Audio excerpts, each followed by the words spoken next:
cabang iman yang ke nomor 27, yaitu al-murabatah fi sabilillah. Jadi istilahnya al-murabatatu fi sabilillah. Apa pengertian al-murabatatu fi sabilillah? Yaitu menjaga, bersiap-siap menjaga perbatasan negeri Islam. Jadi negeri Islam itu kan ada perbatasan dengan negeri yang bukan Islam, yang dikuasai oleh orang-orang kafir. Jadi negeri yang dikuasai oleh orang kafir ada perbatasannya dengan negeri yang dikuasai oleh orang-orang Islam. Maka orang yang melakukan murabatah artinya dia menjaga perbatasan negeri Islam dari musuh. Ini namanya al-murabatatu fi sabilillah. Salatullah, salamullah, ala al-hadi, rasulillah. Assalamualaikum warahmatullahi wabarakatuh. Hadirin rahimakumullah. Mari kita memulai ngaji kita pagi hari ini dengan mengikhlaskan niat kita lillahi ta'ala. Pagi hari ini kita sampai pada yaitu cabang iman yang ke-27. Qala al-muallif rahimahullahu ta'ala as-sabi'u wal ishrun, utawi kang nomor 17 min syu'abil iman iku al-murabatatu fi sabilillah. Iku al-murabatatu jaga perbatasan fi sabilillahi azza wa jalla, liqaulihi ta'ala, karena dawe Allah ta'ala, ya ayyuhalladzina amanu sabiru wasabiru warabitu wattaqullah. Ya ayyuhalladzina wong akeh amanu kang padha iman sapa alladzina, isbiru padha sabar sapa sira kabeh, wasabiru lan nemen-nemenono sapa sira kabeh ing dalem sabar, warabitu lan njaga perbatasan negara Islam sapa sira kabeh, wattaqullaha lan takwa sapa sira kabeh Allah ing Allah.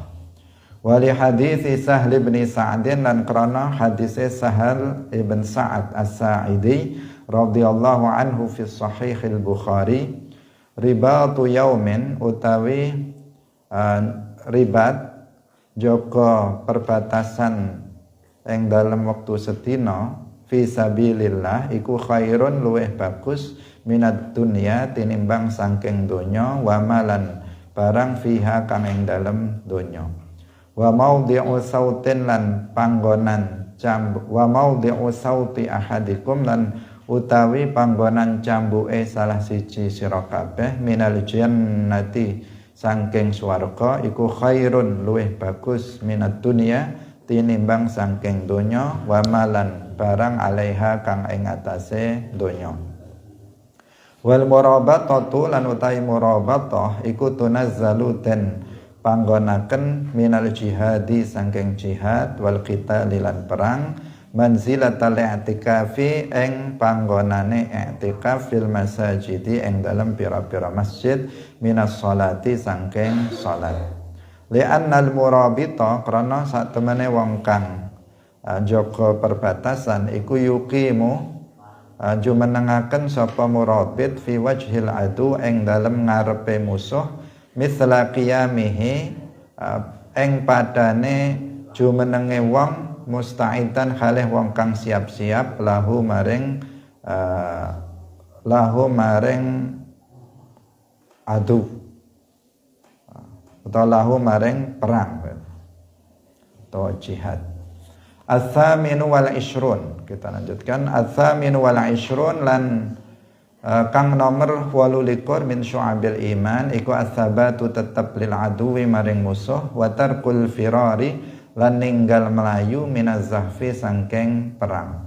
liqaulihi karena dawe Allah taala idza laqitum fi'atan fathbutu idza laqitum tatkalane ketemu sapa sira kabeh fi'atan ing kelompok musuh fathbutu mongko tetep sapa sira kabeh idza laqitumul ladzina kafaru zahfan fala tuwalluhumul adbar idza laqitum tatkalane ketemu sapa sira kabeh alladzina ing wong akeh kafaru kang padha kafir sapa alladzina zahfan ing dalam peperangan fala tuwalluhumul adbar mongko aja mundur mongko aja balik sapa sira kabeh ing alladzina kafaru al adbara balikaken al adbara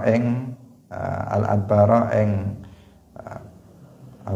buri maksudnya berbalik arah mundur wa may yuwallihim wa man lan utahe sapane wong iku yuwallihim balikaken sapa wong tegese mundur ing alladzina yauma idzin ing dalam mangkono-mangkono wektu ta dina duburahu ing dubure wong tegese melarikan diri illa mutaharrifan kejaba krana ngatur siasat liqitalen maring perang au mutahayyizan utawa krana gabung ila fi'atin maring kelompok liya faqad ba'ah mongko teman-teman bali sapa wong bi ghadabin kelawan murqa minallahi saking Allah wa ma'wahu lan utai panggonane man iku jahannamu neraka jahannam wa bi'sal masir lan jahannam iku saolo-olone panggonan bali. Ya ayyuhan nabiyyu harridil mu'minina 'alal qital. Ya ayyuhan nabi, oh Nabi Muhammad, harrid awew semangat sapa sira al mu'minina ing pira-pira wong mukmin 'alal qitali ing atase perang. Iyyakum minkum lamun ana setengah saking sira kabeh isruna utawi 20 sabiruna kang padha sabar kabeh yaghlibu ngalahaken mi'ataini ing 200. Wali hadits Abdullah bin Abi Aufa radhiyallahu anhu ma fi sahih al-Bukhari la tatamannau aja ngarep-ngarep sapa sira kabeh liqa al-aduwi ing ketemu musuh wasalu lan jalua sapa sira kabeh Allah ing Allah al-afiyata ing kewarasan. Fa idza laqitumuhum mongko tatkalane ketemu sapa sira kabeh ing musuh fasbiru mongko sabar sapa sira kabeh wa alamu lan ngawruwana sapa sira kabeh annal jannata ing sak temene swarga iku tahta dhilalis suyufi ing dalem ngisore bayangane pira-pira pedang. Hadirin rahimakumullah, yang kita bahas pada pagi hari ini yaitu dua cabang iman yang saling berkaitan, yaitu yang pertama cabang iman yang ke nomor 27 yaitu al-murabatah fi sabilillah. Jadi istilahnya al-murabatatu fi sabilillah. Apa pengertian al-murabatatu fi sabilillah? Yaitu bersiap-siap menjaga perbatasan negeri Islam. Jadi negeri Islam itu kan ada perbatasan dengan negeri yang bukan Islam, yang dikuasai oleh orang-orang kafir. Jadi negeri yang dikuasai oleh orang kafir ada perbatasannya dengan negeri yang dikuasai oleh orang-orang Islam. Maka orang yang melakukan murabatah artinya dia menjaga perbatasan negeri Islam dari musuh. Ini namanya al-murabatatu fi sabilillah. Dan ini adalah sesuatu bagian dari cabang keimanan, karena enggak semua orang berani untuk berhadapan langsung, karena di sini risikonya tentu sangat besar karena dia berada langsung di perbatasan menjaga jangan sampai nanti ada musuh yang masuk ke negeri Islam. Nah, sehingga dia posisinya sangat penting di situ, sehingga pahala orang yang melakukannya itu sangat besar.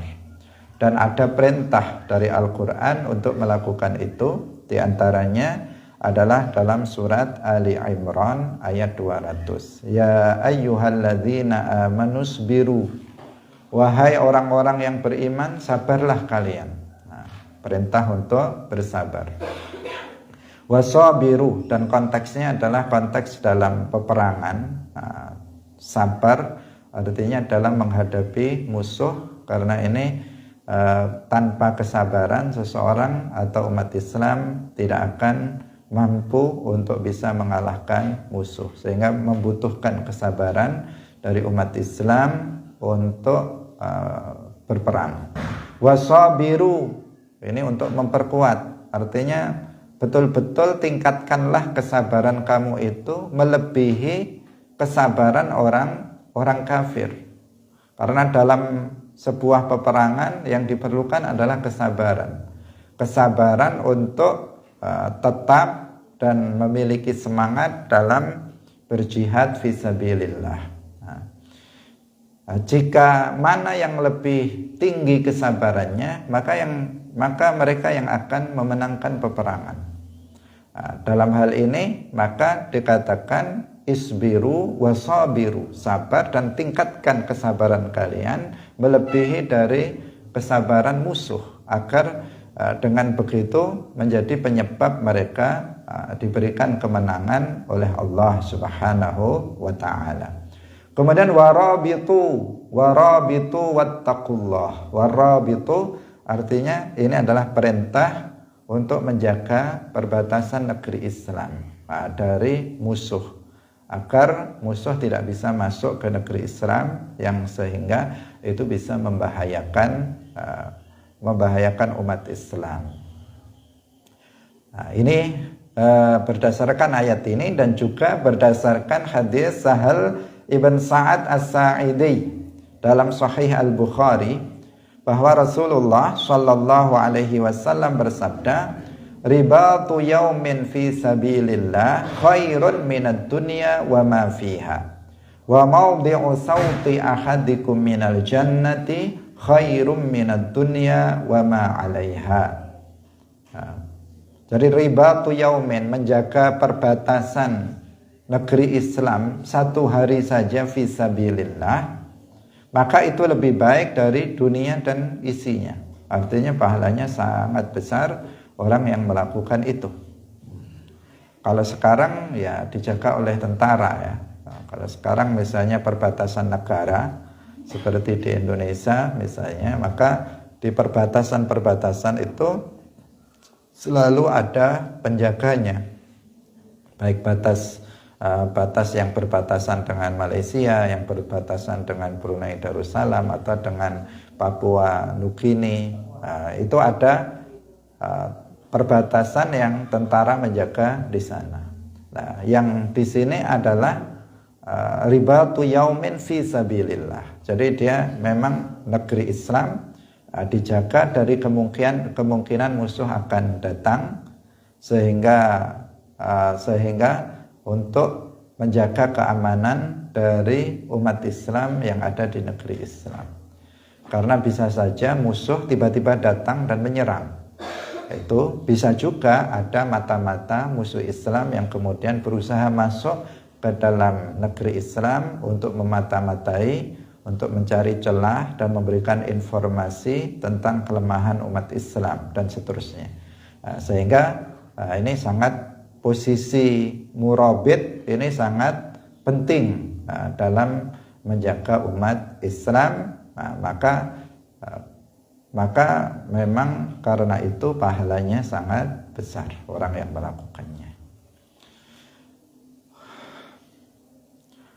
Dan dikatakan bahwa al-murabatatu tunazzalu minal jihad wal qital manzilatal i'tikaf fil masajid minas shalah. Itu posisi murabatah itu kalau dalam jihad dan perang itu seperti kalau disamakan dengan sholat, maka murabatah itu seperti i'tikaf, sedangkan jihad atau qital itu seperti sholatnya.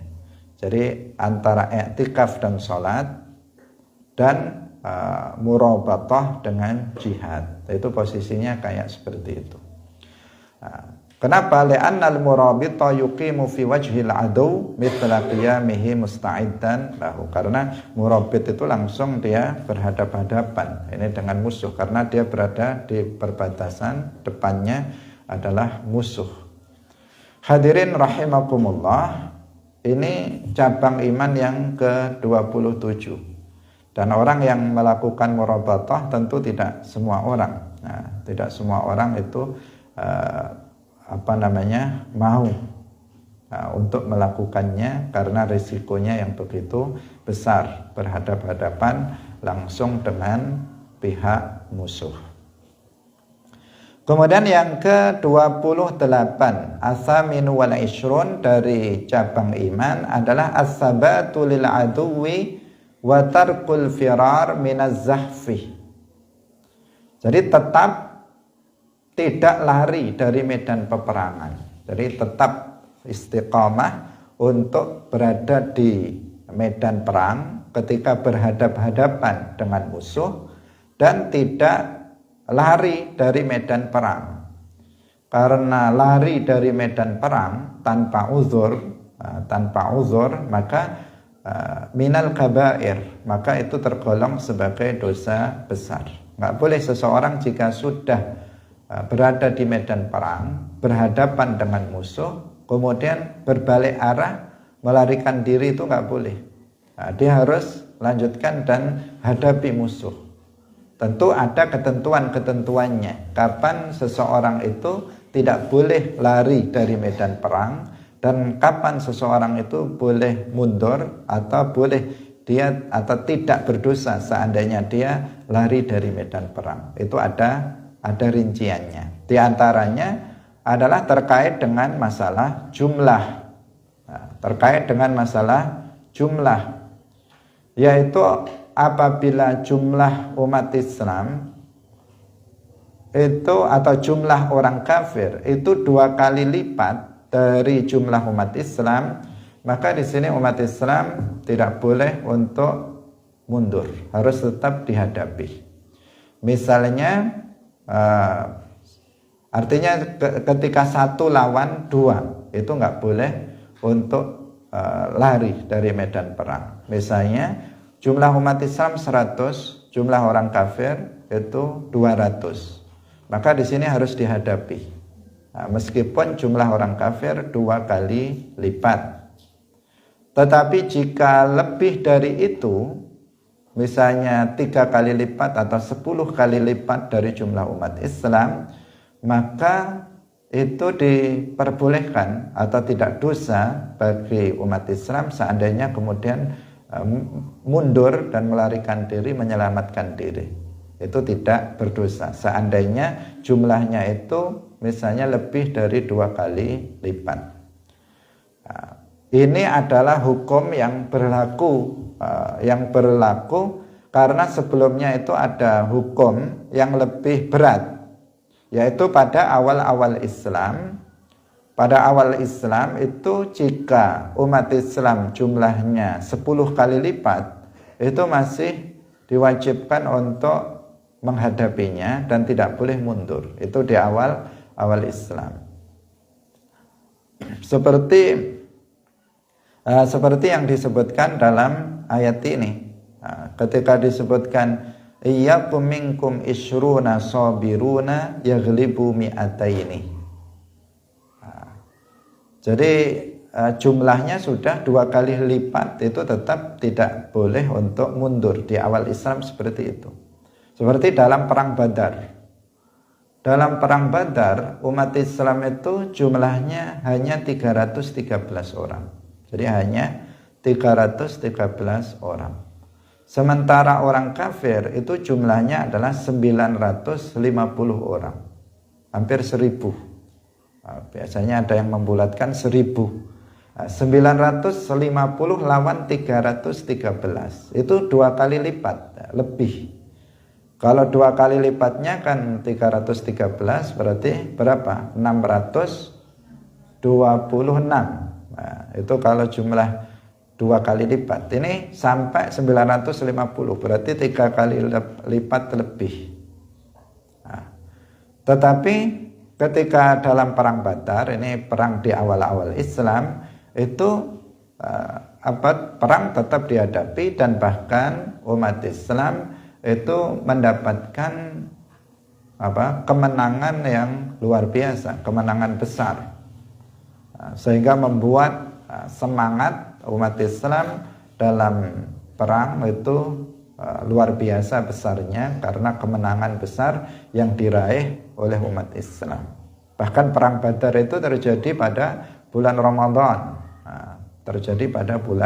Ramadan, sehingga bulan Ramadan ini sebenarnya bukan bulan untuk malas ya, atau bulan untuk tidur, atau bulan untuk santai-santai, tetapi bulan Ramadan ternyata dalam sejarah itu umat Islam justru melakukan beberapa pertempuran, melakukan beberapa peperangan, seperti halnya perang Badar, yang ketika itu umat Islam mendapatkan kemenangan yang sungguh luar biasa, sangat besar, karena tentara Islam yang jumlahnya hanya 313 bisa mengalahkan orang-orang musyrik dari Makkah yang jumlahnya 950 orang. Dan ini semuanya adalah juga tentu dengan pertolongan Allah Subhanahu wa taala, karena semangat umat Islam yang begitu besar.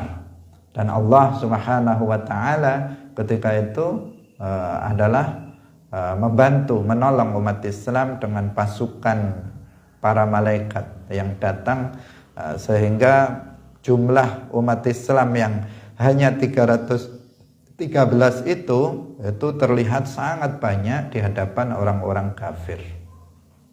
Disebutkan di dalam Al-Quran, ittastaghitsu rabbakum fastajaba lakum anni mumiddukum bi alfin minal malaikati murdifin. Ketika kalian itu beristighatsah itu apa? Meminta pertolongan dalam keadaan sempit, itu namanya istighatsah. Istighatsah bisa istighatsah dengan Allah langsung, ya Allah aghithni misalnya, ya Allah tolonglah aku, ketika dalam keadaan seseorang terjepit, kemudian dia beristighatsah, meminta tolong kepada Allah, bisa secara langsung atau juga bisa, dan ini dicontohkan oleh Nabi, diajarkan oleh Nabi, yaitu istighatsah dengan Nabi atau wali. Itu juga diperbolehkan, misalnya dengan mengatakan adrikni ya Rasulullah. Ini namanya istighatsah dengan Nabi atau istighatsah dengan wali. Dua-duanya diperbolehkan. Nah, dalam perang Badar ini mereka beristighatsah kepada Tuhannya. Ittastaghitsu rabbakum. Ketika kalian beristighatsah meminta pertolongan kepada Allah di tengah-tengah peperangan yang berkecamuk dengan jumlah pasukan umat Islam yang jauh lebih sedikit dari jumlah tentara orang kafir, mereka kemudian beristighatsah kepada Allah, meminta tolong kepada Allah atas kondisi sempit yang seperti itu. Fastajaba lakum. Maka Allah kemudian mengabulkan istighatsah, permohonan pertolongan mereka. Kemudian Allah itu mengirimkan 1000 malaikat yang datang dalam medan perang itu, sehingga orang-orang musyrik itu lari tunggang langgang, mereka terkalahkan dan banyak sekali korban dari orang-orang musyrik. Hadirin yang dirahmati oleh Allah Subhanahu wa taala. Nah, ini adalah di awal-awal Islam. Yaitu apabila 1 lawan 10 pun itu harus dihadapi, dan tidak boleh umat Islam untuk meninggalkan medan pertempuran. Tetapi hukum itu kemudian dinasakh, mansukh, hukum itu mansukh, dihapus hukumnya dengan 1 lawan 2. Nah, 1 lawan 2 itu yang nggak boleh tentara Islam untuk mundur. Dalam ayat Al-Quran yang lain yang nggak disebutkan di sini, Allah Subhanahu wa taala berfirman, "Al-ana khaffafallahu ankum wa 'alima anna fikum du'afa. Fa iyyakum minkum mi'atun sabiratun yaghlibu mi'ataini wa minkum alfun yaghlibu alfaini biiznillah." Al-ana sekarang khaffafallahu ankum, Allah itu memberikan keringanan kepada kalian. Kalau dulu 1 lawan 10, sekarang kalian diberikan keringanan 1 lawan 2. Sehingga dia tidak boleh untuk melarikan diri dari medan perang. Diberikan keringanan. Wa alima anna fikum du'afa. Di sini perlu digarisbawahi bahwa alima di sini bukan ataf kepada al-an, yang artinya yang dikatakan oleh sebagian orang yang nggak paham, kemudian diatafkan kepada al-an, dan dia mengatakan, dan sekarang Allah menjadi tahu bahwa pada diri kalian ada kelemahan. Ini nggak benar. Kenapa? Karena ilmu Allah itu azaliyun abadiyun. Ilmu Allah itu azaliyun abadiyun, bukan seperti ilmu kita. Kalau ilmu kita itu dulu kita nggak tahu, kemudian sekarang kita tahu. Tadi sebelum pengajian ini dimulai, saya nggak tahu siapa saja yang hadir. Setelah dimulai, saya baru tahu siapa saja yang hadir. Itu namanya al-ilmul hadis, ilmu makhluk, ilmu yang baharu, yang didahului oleh ketidaktahuan kemudian menjadi tahu. Nah, ayat ini yang tadi kita baca, al-ana khaffafallahu ankum wa 'alima anna fikum du'afa, itu tidak berarti di awal Islam Allah nggak tahu kalau umat Islam itu lemah. Baru setelah akhir-akhir tahu bahwa umat Islam itu lemah, ada kelemahan pada diri mereka, baru kemudian dirubah hukumnya. Nggak seperti itu. Maknanya tidak seperti itu. Tetapi diberikannya keringanan terhadap umat Islam sekarang, tetapi pengetahuan Allah terhadap adanya kelemahan pada umat Islam itu fil azal. Kenapa? Karena Allah penciptanya, maka Allah mengetahui apa yang terjadi pada makhluknya, karena memang Allah yang menciptakannya fil azal. Jadi menerjemahkannya, sekarang Allah itu meringankan dari kalian, beban dari kalian, dan pada azal Allah telah mengetahui bahwa pada diri kalian itu ada kelemahan.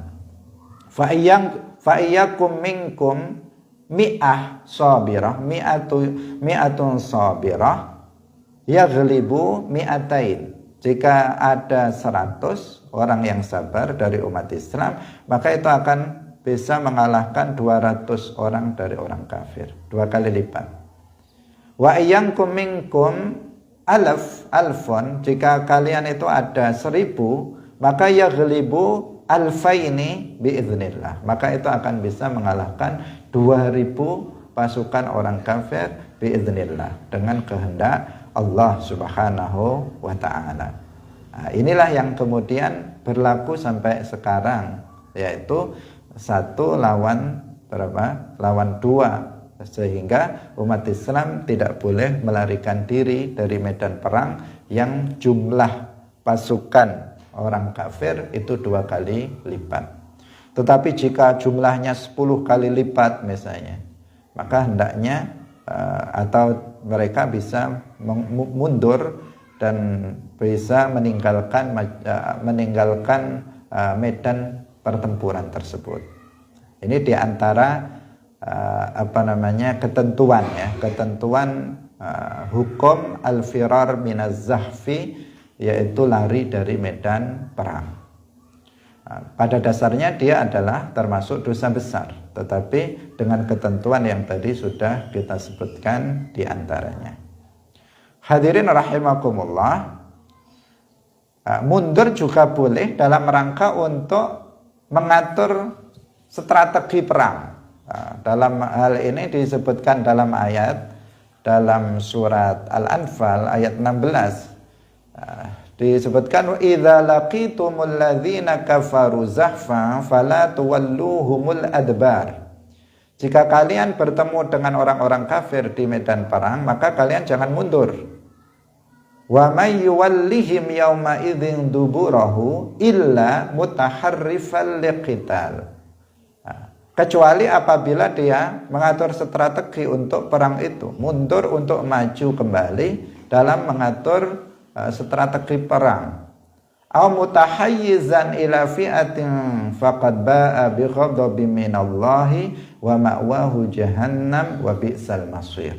Atau yang kedua, ini juga diperbolehkan mundur untuk bergabung dengan kelompok umat Islam yang lain.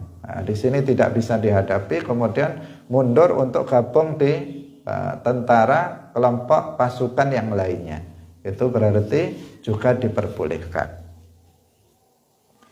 Ini seperti yang terjadi pada yang dilakukan oleh Sayyiduna Khalid bin Walid radhiyallahu anhu. Khalid bin Walid adalah salah satu qaid, yaitu qaid panglima perang dalam umat Islam yang sangat terkenal. Sangat terkenal karena beliau itu tidak pernah kalah dalam perang.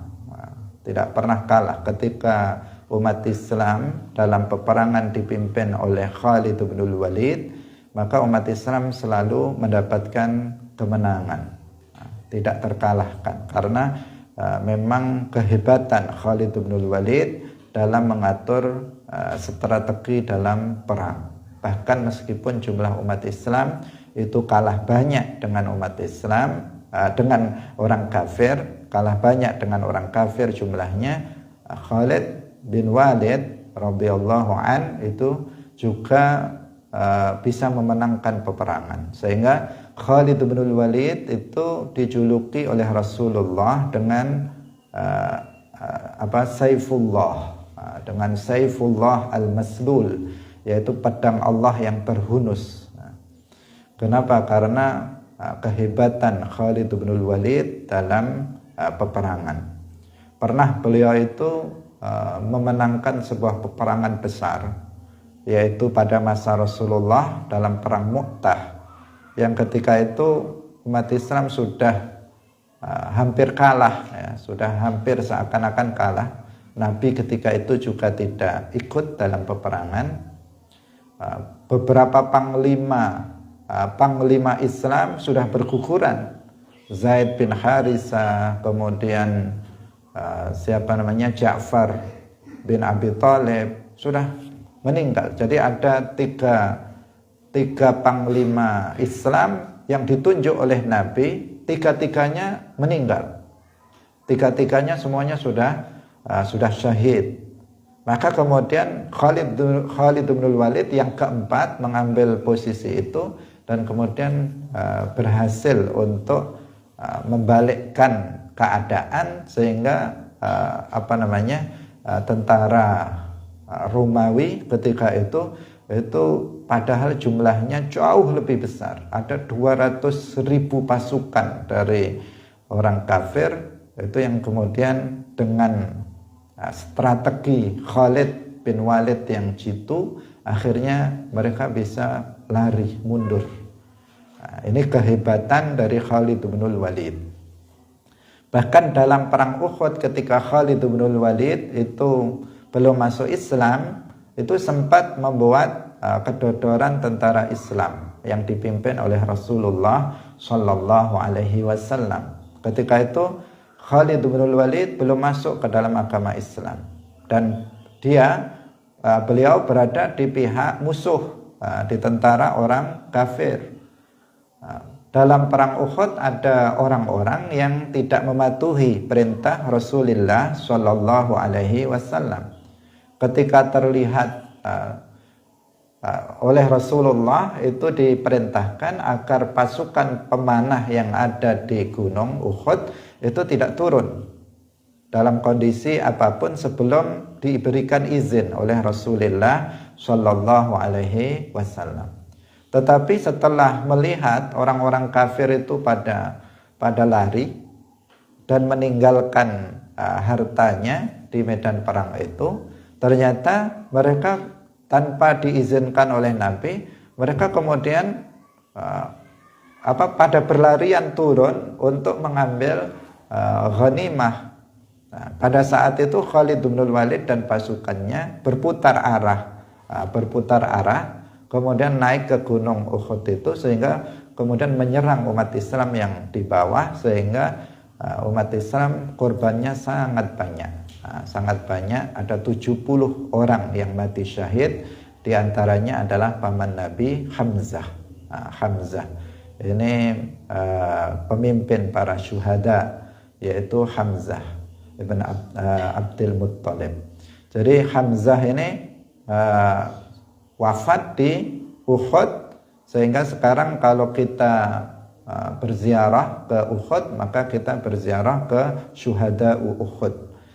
Di antaranya di situ ada makam Sayyiduna Hamzah. Tetapi umat Islam tidak kalah ya, seperti yang dikatakan oleh sebagian orang. Di perang Uhud umat Islam memang sempat kedodoran dan sempat akan kalah, sehingga Rasulullah Shallallahu Alaihi Wasallam sendiri itu sempat terluka dan gigi beliau bagian depan itu pecah ketika dalam peperangan tersebut. Tetapi kemudian umat Islam bisa membalikkan suasana dan kemudian bisa memenangkan peperangan. Karena Rasulullah Shallallahu Alaihi Wasallam itu tidak pernah kalah dalam peperangan. Hadirin yang dirahmati oleh Allah Subhanahu Wa Taala, itu kehebatan dari Khalid bin Walid. Dalam perang Mu'tah yang dimana musuh sangat besar, beliau bisa mengalahkan musuh. Demikian juga dalam perang yang lain, yaitu pada masa perang Yarmouk ya, dalam perang Yarmouk yang terjadi pada masa Abu Bakar As-Siddiq radhiyallahu anhu, akhir khalifah Abu Bakar As-Siddiq dan peralihan ke khalifah yang kedua, yaitu Umar bin Khattab radhiyallahu anhu.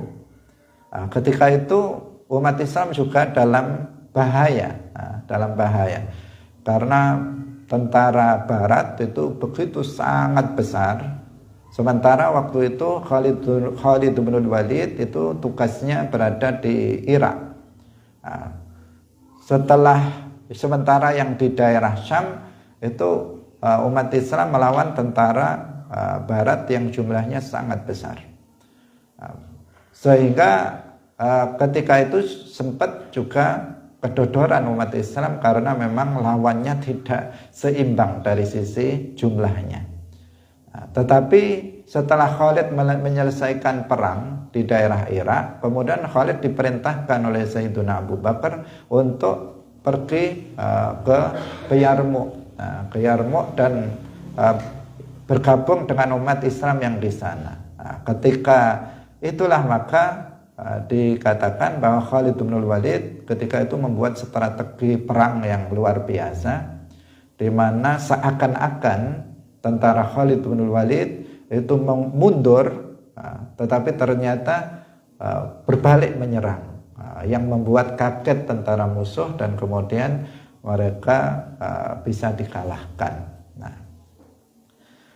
Jadi kalau mundur dalam rangka untuk mengatur strategi perang, maka ini tidak diharamkan. Yang diharamkan adalah mundur untuk mundur lari, memang takut mati ya, takut mati. Sudah berhadapan-hadapan dengan musuh, ternyata dia takut mati dan lari menyelamatkan diri. Ini yang tidak diperbolehkan. Nah, sementara jika dalam rangka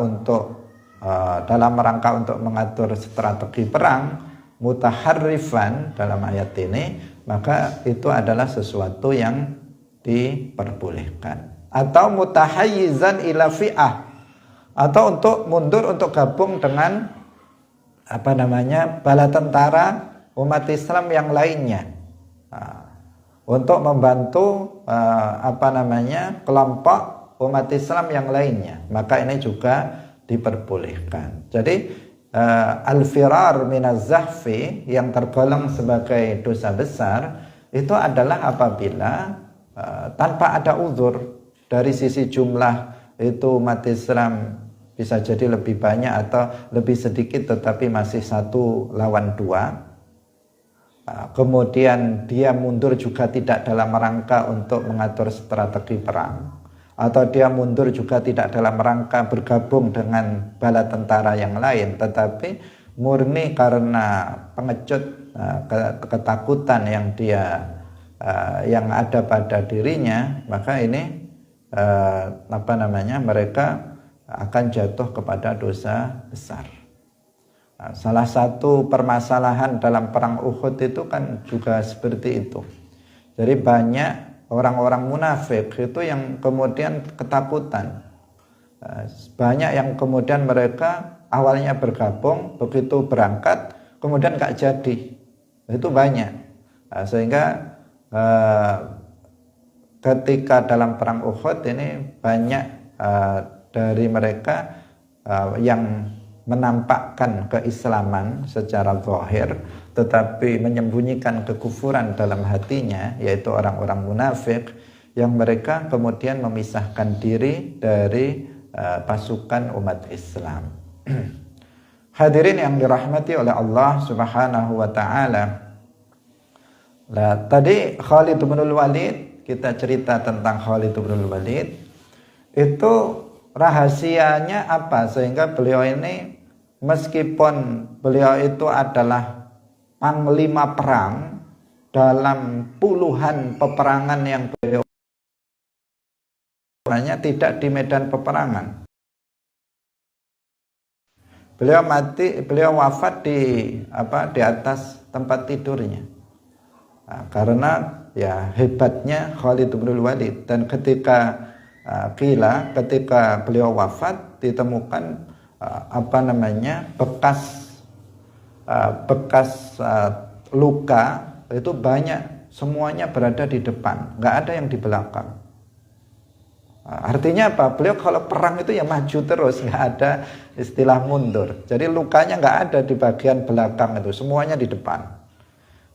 Ini salah satu rahasianya adalah beliau ternyata menyelipkan rambut Rasulullah Shallallahu Alaihi Wasallam di dalam kopiahnya, tabarrukan bihi, bertabarruk dengan rambut Rasulullah Shallallahu Alaihi Wasallam, sehingga dalam salah satu peperangan yang beliau ikuti pernah kopiah beliau itu jatuh, dan beliau di tengah peperangan itu sibuk untuk mencari kopiah itu. Setelah ditemukan, kemudian ditanyakan tentang kenapa beliau begitu perhatian dengan kopiahnya tersebut, beliau mengatakan bahwa di dalam kopiahku ini saya letakkan rambut Rasulullah. Sejak rambut Rasulullah ada di kopiah saya itu, saya nggak pernah kalah dalam perang.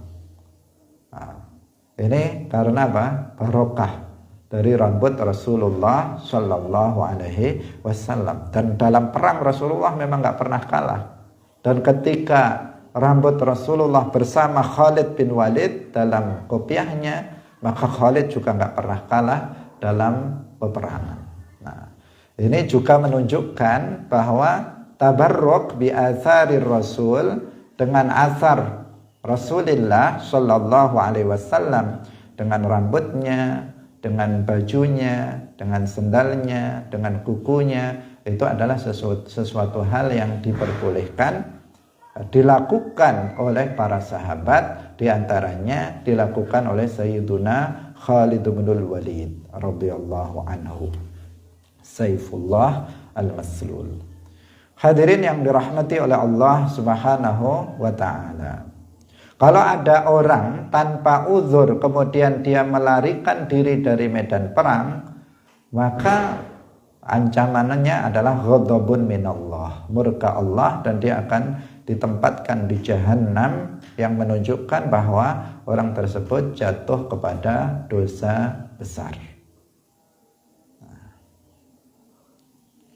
Ini dahulu ya, semangat dari para sahabat untuk berperang itu memang luar biasa. Nah, tidak seperti pada masa sekarang. Nah, jangankan jihad dengan pengertian perang, jihad bil bayan itu saja pada takut. Nah, jihad melawan kelompok-kelompok yang menyimpang, memiliki paham-paham yang menyimpang seperti Wahabi, Hizbut Tahrir, Hizbul Ikhwan, dan kelompok-kelompok sesat lainnya, itu pun pada takut, apalagi kalau betul-betul berhadapan dengan musuh dalam perang fisik.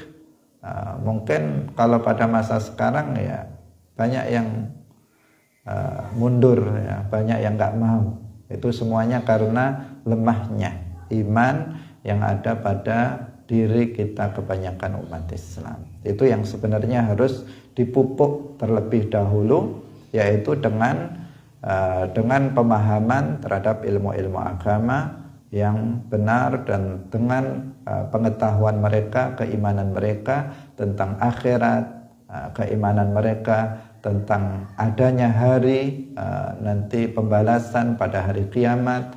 Keimanannya harus mantap, kuat, sehingga tidak ragu untuk kemudian melakukan sebuah jihad fisabilillah.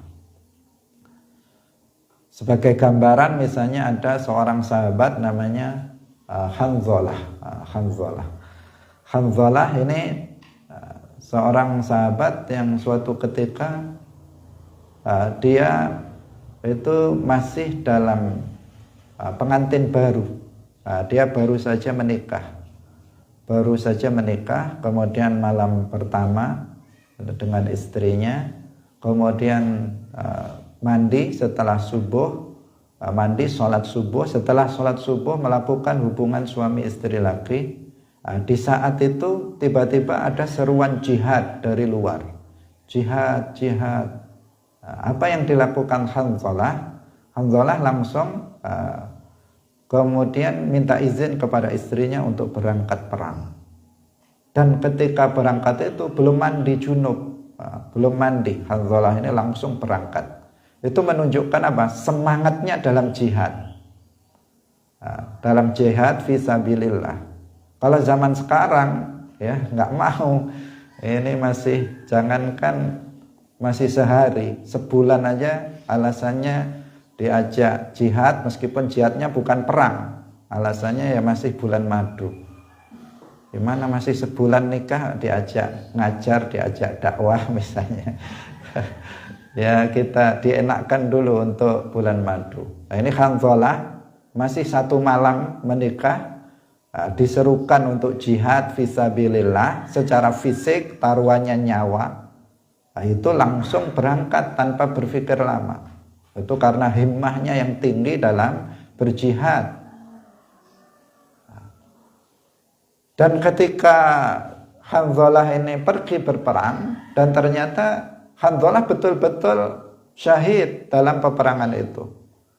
Meninggal Hanzalah dalam peperangan itu, dan Rasulullah Shallallahu Alaihi Wasallam ketika itu melihat bahwa Hanzalah itu dimandikan oleh para malaikat. Rasulullah sehingga menjadi heran, kenapa ini kok beda dengan yang lain? Dimandikan oleh para malaikat, sehingga Hanzalah ini dijuluki dengan Hanzalah Ghasilul Malaikah. Jadi Hanzalah yang dimandikan oleh para malaikat. Ketika ditanyakan kepada istrinya, ternyata Hanzalah ini pergi berperang dalam keadaan masih junub. Sehingga ketika beliau wafat, kemudian dimandikan langsung oleh para malaikat. Ini luar biasanya, kita ingin menggambarkan betapa luar biasanya himmah para sahabat, semangatnya dalam jihad fisabilillah untuk meraih keselamatan dan kebahagiaan, untuk mendapatkan surga Allah nanti di akhirat. Itu tidak tanggung-tanggung, memang begitu sangat besar semangatnya itu. Sehingga apabila umat Islam kemudian dengan jumlah yang sedikit dibandingkan dengan orang kafir itu bisa mengalahkan mereka, ini ya juga salah satunya adalah buah dari semangat dan kuatnya keimanan yang ada pada diri mereka.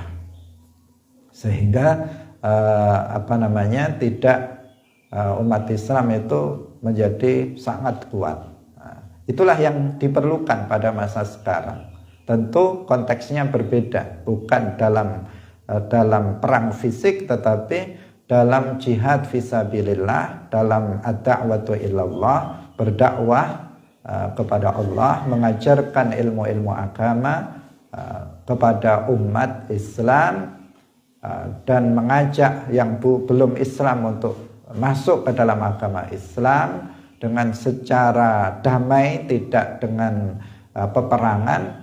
Ini dibutuhkan pada masa sekarang. Tetapi banyak di antara kita yang lemah semangatnya, termasuk kebanyakan kita semuanya di sini juga masih sangat lemah. Sehingga menyampaikan apa yang dia peroleh dalam belajar itu pun bermalas-malasan. Dia sudah tahu makna laisa kamitslihi syai', tetapi dia tidak mengajarkannya kepada orang lain. Dia tahu bahwa Wahabi itu sesat, mujassim, musyabbih, tetapi dia tidak memperingatkan keluarganya, tetangganya, teman-temannya dari bahaya Wahabi. Dia diam saja, tidak ada gerakan bagi dalam dirinya untuk menyampaikan hal tersebut, padahal itu adalah bagian jihad fisabilillah. Dan secara zahir itu lebih ringan dibandingkan dengan jihad bisilah dengan senjata yang dilakukan oleh para sahabat dan umat Islam pada masa yang lalu. Tetapi itu pun masih lemah. Bagaimana jika kita betul-betul dalam kondisi diwajibkan untuk berjihad dalam arti perang? Tidak dibayangkan bagaimana takutnya mungkin sebagian besar dari kita dalam melakukan hal tersebut. Hadirin rahimakumullah, yang terakhir ini hadis sudah kita baca dalam pertemuan sebelumnya yang ada dalam Sahih Al-Bukhari, la tatamannau liqa'al adu wasalullaha al-afiyah fa idza laqitumuhum fasbiru wa'lamu annal jannata tahta zilalis suyuf. Surga di bawah bayang-bayang pedang, artinya seseorang yang mati dalam perang fi sabilillah, maka dia akan masuk ke dalam surga. Dia mendapatkan syahadah, menjadi syahid, dan akan masuk ke dalam surga, dan nanti akan mendapatkan balasan yang sangat besar di dalam surganya Allah Subhanahu wa ta'ala. Demikian pengajian kita pada pagi hari ini, semoga bermanfaat. Barakallahu fikum, wallahul muwaffiq ila aqwamit thoriq. Wassalamualaikum warahmatullahi wabarakatuh.